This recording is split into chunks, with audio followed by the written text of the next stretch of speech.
we did some beans. This tray had beans in it.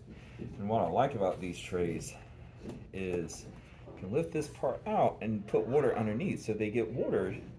The water travels up through the potting mix by capillary action, and the coconut coir just absorbs a lot of water. But as you can see, that bean plant has already put a root all the way through. So this may not have been the best thing to start beans in. Live and learn. So we're gonna try to transplant that one into up here. Is a blend of coconut coir and some of the vermicompost we made earlier. There's a video about it. Spritz it a little bit. We'll water it real good after we transplant. That helps get the air out from around the roots so the roots don't dry out. We're going to use this peat pot. Peat is tricky, environmentally speaking, because it has to be mined out of bogs and stuff, and a lot of people are moving away from it, and rightfully so. I'm using this because it was already here. But I do like a good compostable cup, because what I can do is I can just bury this whole thing when I transplant the bean. All right, so I'm going to try to get it out with my trusty pencil. We'll see what happens here. Hopefully I can just kind of lift it out without breaking any of those roots. All right, look at that.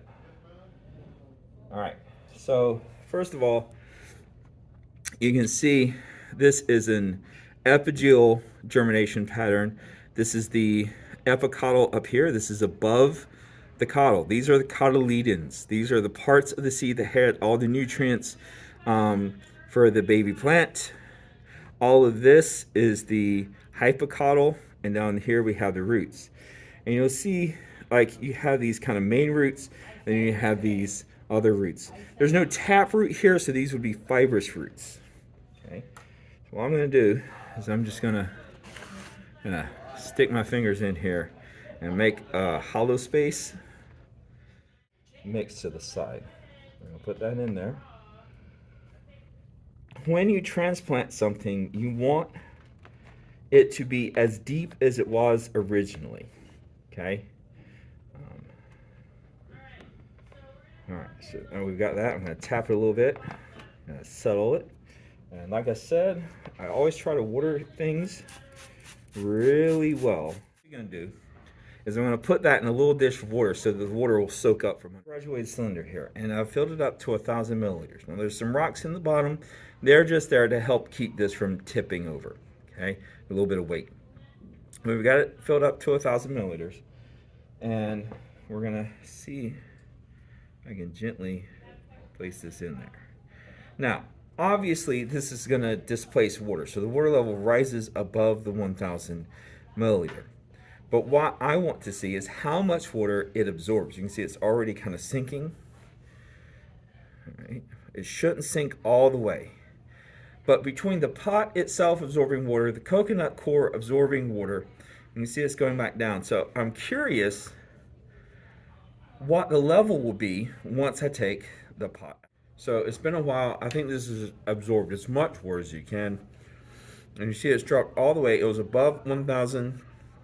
Now it's down here about 920. I'm going to pull this out. And you see it's right on the 900 mark. So this little pot, the coconut coir and everything, absorbed 100 milliliters of water. So this does not need to be watered anytime soon. Okay? Happy little plant.